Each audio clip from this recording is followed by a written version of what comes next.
Today I'm doing a 3-month book video. In the past I used to do 6-month book videos, but I'm reading at such a fast pace that if I do a 6-month video, oh dear lord, you will be sitting here for dear kingdom come. Get a beverage, get something to drink, to snack on, because I'm going to tell you all the books that I've read in the last 3 months. There's a stack of them. I'm also going to be telling you what books I'm currently reading and what's on my TBR list. So if this is your cup of tea, as well as any finance, just my everyday daily vlogs or my small town travels, then make sure to hit that subscribe button and don't forget to hit the like button because it supports my channel. And let's get this book review going.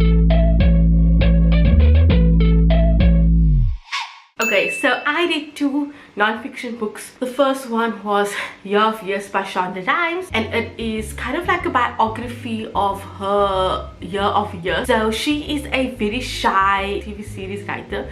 I know she did Grey's Anatomy. She also has her own production company, Shondaland. She does like to do interviews. She always declines like dinner invitations or any invitation in general. And one day her sister mentions that you never say yes to anything, and it made her realize that wow, she never does. And so she decided to just start saying yes to a lot of things. So yes to interviews, yes to doing commencement speeches, yes to attending these elaborate events. And she talks about her experience. I did like the concept of the book. Unfortunately, I did not like the book itself, simply because it started getting very repetitive. I feel like the book could have been like this whole. I think I have like 50 pages left, but I just could not take the repetitiveness. Every chapter sounded exactly the same, just a few words changed here and there. Loved the concept, did not enjoy the book itself. The next book I read was Help Me by Maria Power. She is a author, she's not an author, she's a writer. She's currently living with her roommate, and she's watching all her friends and family members kind of look like they have their life sorted out. They look happy, they look like they got their finance together, they're buying houses, and they are just living what society thinks they should look like. And she is just bloody miserable. She is depressed. She doesn't understand why her life is the way it is, and so she decides that for a full year every month she's gonna read a self-help book, and then what she's gonna do is she will implement all those methods and delve into it. I think it's so funny, but also it is really sad and depressing at the same time, simply because we look at books or we buy self-help books thinking that it's gonna make us happy or it's gonna create wealth and we're gonna be rich and all of these good things, and it ends up not being like that. I think this book is so important. You can see I've annotated a few chapters, but I really enjoyed this book. It made me really think about how I view self-help books. I do read a bit of self-help books. I find that the finance ones works for me. I think this is a really cool experience and journey to read about how self-help books kind of makes you sick and depressed and all of those good things. Also again, here's Van Mary Bethane, and this is about 2 neighboring families, the Gleasons and the Stand-Up. The husbands are both working in the police force, but the one wife, the Gleason wife, she is lonely. She wants to make friends, she wants to be part of the neighborhood. However, the Stand-Up, because they live opposite each other, so the Stand-Up woman, she just has a lot of instability happening in her life. She wants to be left alone. She's also got some sort of mental illness happening, but they don't know that. They just think that she's just crazy. However, children, Kate and Peter, of one another, they end up forming a really great friendship. They have the same age and they also fall in love. However, there is a turn of events that divide these 2 families, as well as the friendship and the love blossom that is happening between the kids. I'm not gonna tell you what the event is. I think you'll figure out for yourself, but it talks about love, loss, tragedy, mental illness, alcoholism, and I think she wrapped this book in such a beautiful way. I did not enjoy the ending. I found that it was a little flat, but overall I did enjoy this book. Next up is The Vanishing Half by Brit Bennett and I feel like the praises that it's getting is worth it, because oh dear lord, this was a brilliant book. It is about 2 sisters who live in this really small town that nobody knows of. It's not even on the map, and they are a town that is kind of like these families in passing. So you can pass for white, basically like a fair colored in a way, and the 2 sisters decide that they just want to leave this town. They want to do something out. The one sister, Stella, she decides that she wants to just be white. She just wants to live a white life, and so she leaves her sister behind, Desiree, and she goes off and has this whole new other life as a white person. So she tells everyone that she has no family member. Her other sister, Desiree, she ends up marrying a black man, and there is some issues with them, and she moves back with her mother to this town. Talks about these two sisters' lives that are just like so separate. One is in a white, one on the black side, and it was just so brilliantly written. I can't wait to actually read her other book, The Mothers, because I heard it's just as brilliant. Next up I read is Heads of the Colored People by Nafessa, and I haven't seen anyone talk about this book at all. I actually also bought it because of the vibrancy of the cover, but it talks about the post-racial era that threatens black Americans every day, and no matter their success, there's always things looming in society that just doesn't matter if they make it, something always just ends up being weird. It is a very profound and complex book, but it's mixed with humor and empathy as well, and it's these short stories that she writes about different scenarios in black communities. So for example, there's a story about these two black girls that are the only black girls in this white school, but the mothers are going off at each other via email because they think their kid is better than the other, instead of like being, oh, there's two black kids in the school. There's another one where she's the only black girl in the school, in this white school, and she's referred to as like a coconut. I can totally relate because I went to a predominantly white school, even though I lived in a very colored community and people called me Sturvy, so I could relate to that story. There was also a story about a guy who's really into anime, and in black culture, black societies, anime is not seen as black. And so he navigates through how that feels for him, like his emotions. Another story that's part of this story, where there's a guy who's like, why isn't my black brother supporting me in my business? It's a lot of scenarios which I think is still relevant today in a lot of black and especially colored communities. I really enjoyed this book because it was such a different take on it, and it made me view a lot of my life and our everyday lives in a whole different way. I need to talk about this book, Onward. It's my favorite book for 2021, and it's Where the Crow That Sings by Delia Owen. They're currently making a movie about it, which I'm super excited. I just saw Reese Witherspoon, like, I don't know if she's directing it or she's part of the movie, I don't know, but I'm excited. This is more of a crime drama, if that is your type of genre that you enjoy, and it explores a lot about Kay's upbringing, her ups and downs of it. Her father is extremely abusive, where her mother leaves, her brother leaves, she has older siblings as always left, but they don't talk about those siblings much in the book. It also jumps between a murder that also happened, so the story jumps between Kay's upbringing and the murder case that is currently happening as well. But she is seen as like white trash, or what's the other word that they use, but anyway, like swamp trash, because she lives in the marsh. So they talk a lot about conservation, and how Kay has to fend for herself as a 10-year-old because she ends up being an orphan. How she has to defend herself. She starts learning about her environment, so like the river, the marsh, the birds, everything between. Unfortunately, she has to make a living, so she starts fishing and she boats out to this river shop, and she forms such a beautiful friendship with the guy there. But obviously there are people that are intrigued by her because she's on the outskirts of the town, and it also forms a lot about like friendship and love because she's lonely, and it also ties in about this murder case. So it's just a whole lot of and every word, every sentence, every paragraph, every chapter was written so beautifully. It's like poetry, and I mean, I don't like poetry, no offense, but it's just, oh word, I still cannot get over the fact that this is Delia's first novel, and I'm very excited for what other novels she comes up with. Next I read was It's Not Summer Without You by Jenny Han, who is the same author of All the Boys I Loved Before. Love that Netflix series. I only realized afterwards that this is part of a summer trilogy. So this is the second book I read, so I did not read the first one, nor did I read the third one. hence why the beginning and the end did not make sense. It's Isabella and like family friendship with the boys Jeremy and Conrad, and they go every summer, they go to the summer house in Cousins. But now that they've grown up, she really likes one of these boys, Conrad, and I think they do have a friendship, but it's more like a love triangle. So Conrad doesn't really give her the time of day, or he does, but he doesn't know how to express his feelings, whereas Jeremy, he really likes Isabella. So it talks a lot about that, like how she's dealing with Conrad, and then it talks about the death also of their mother and how that intertwines with this whole thing and the way Conrad is acting. Anyway, it's like a whole love triangle vibe. If you like soppy romance and just teenage drama, then read this book. I'm going to find the other 2 books so that I can complete this trilogy. Next I read is Little Flies Everywhere by Celeste Ng.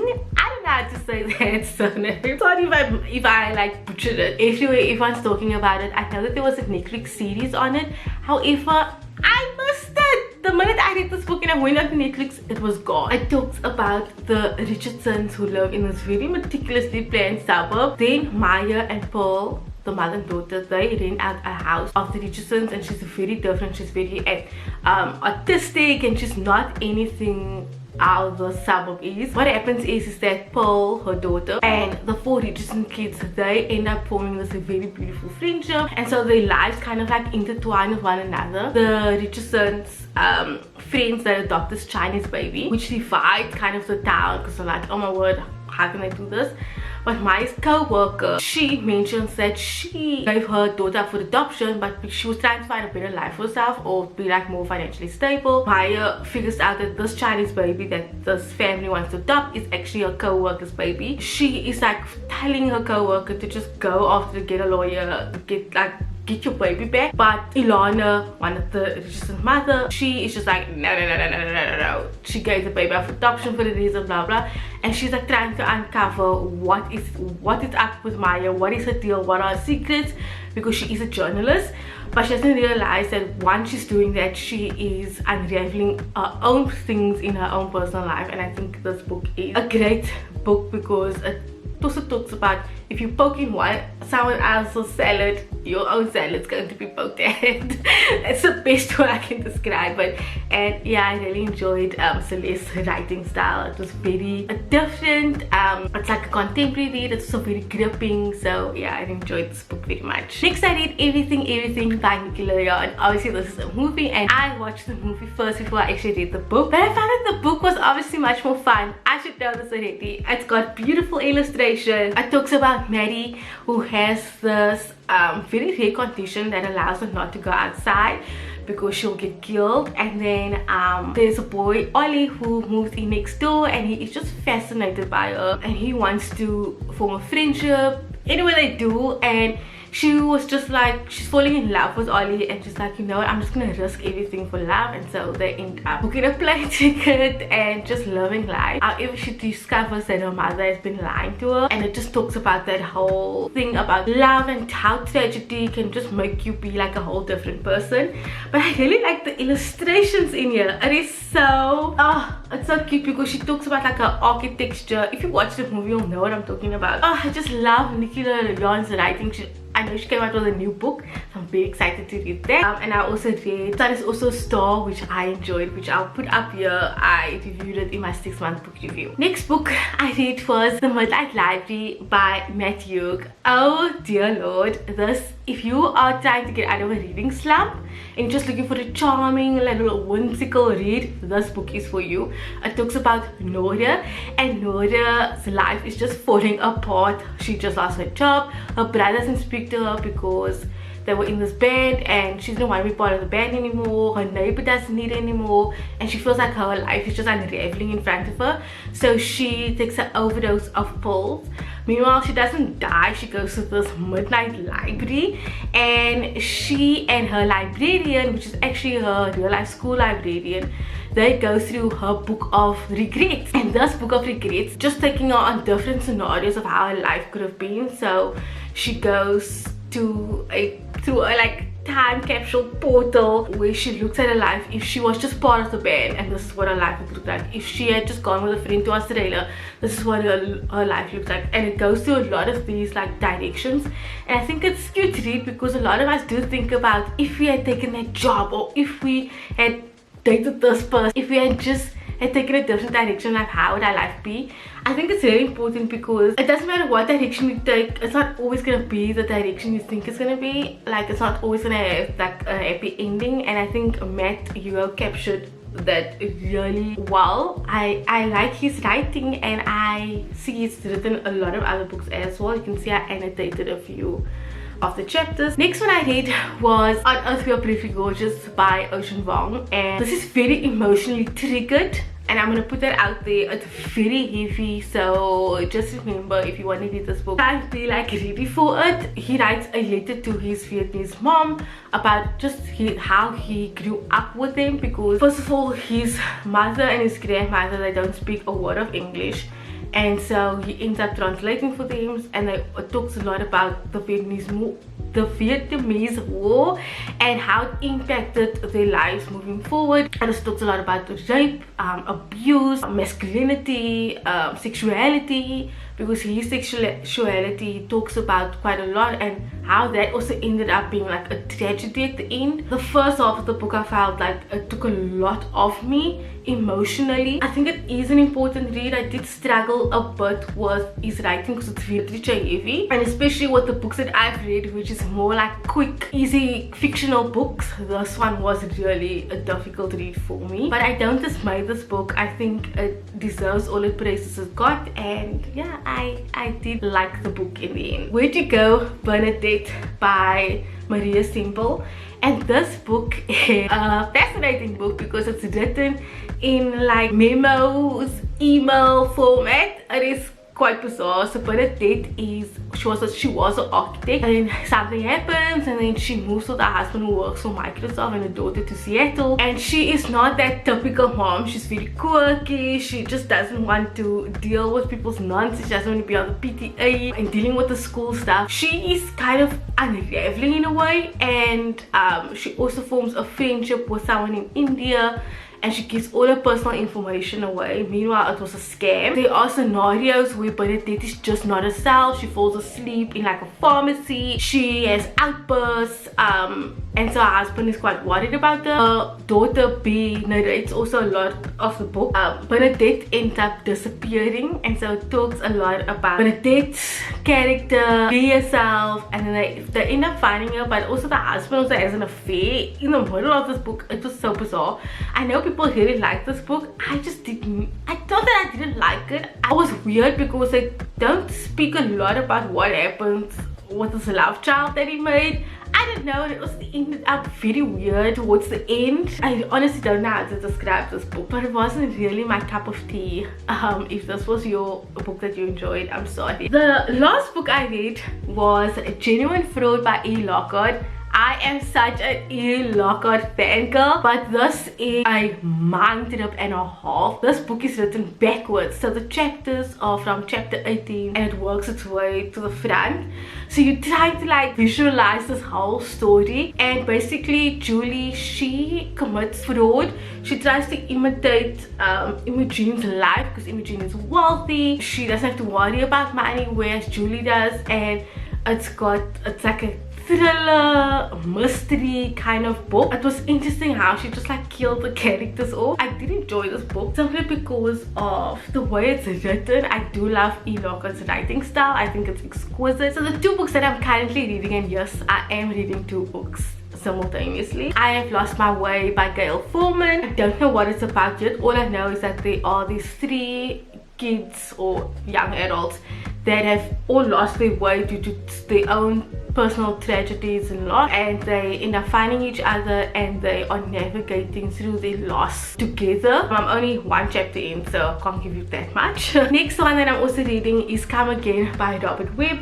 Never heard of this author. Saw the cover and I thought it was beautiful, but what I'm getting from this book is that Kate lost her husband, loses her job, she loses her friends, and I think something something happens. It talks a lot about time travel. So she goes back as an 18-year-old where she met her husband Luke, and she knows that he is ill because when he passes on, they mentioned that there was like a tumor that was there since it's been just progressing as time went on, and so she's going back to when they were younger, and she knows that she can help him because she knows that he's ill. It's something towards that line. I don't know. I'm gonna show you my entire TBR list because dear god, it is a lot. So my TBR list is On the Come Up by Angie Thomas. This is a really thick read. So I'll read some Angie Thomas literature for a while. I've had this book for so long, since last year already. Fire and Rain by Diane Chamberlain. I really like Diane Chamberlain and Jodi Picoult's writing style. This is similar.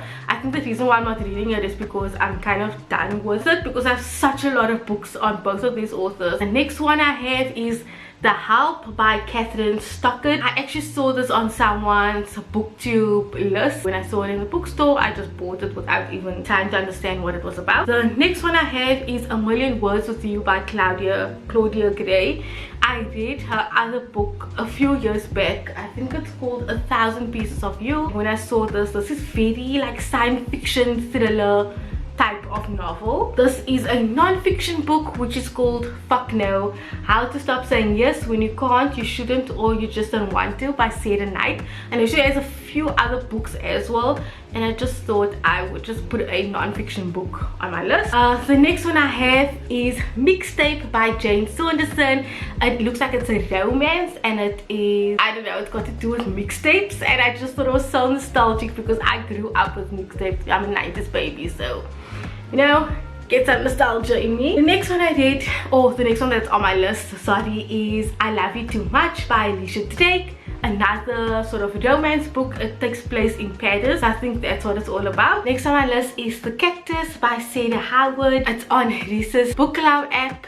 I actually have the app. I just go on there like the first day of the month just to check what book is on her book list, but I saw that this one was on there and I'm very excited to read it. Next is Conversations with Friends by Sally Rooney. I feel like everyone talks about this book and Normal People. I haven't read Normal People yet, but I'm excited to read a book of this author. I've been wanting to read this book. It's called Such a Fun Age by Kelly Reid, and look how fun is the color. Second last book.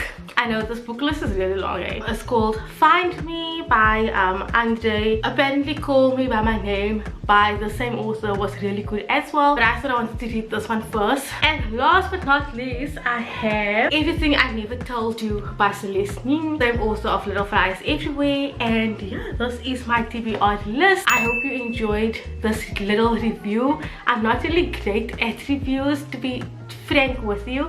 I don't know, I just can't conceptualize my words too well. But I hope you forgive me for that. Thank you guys so much for watching this 3-month book review. I hope to see you guys in the next 3 months. But if you like any of my content, make sure to hit that subscribe button. Don't forget to press the like button, and I'll see you in my next video. Bye guys.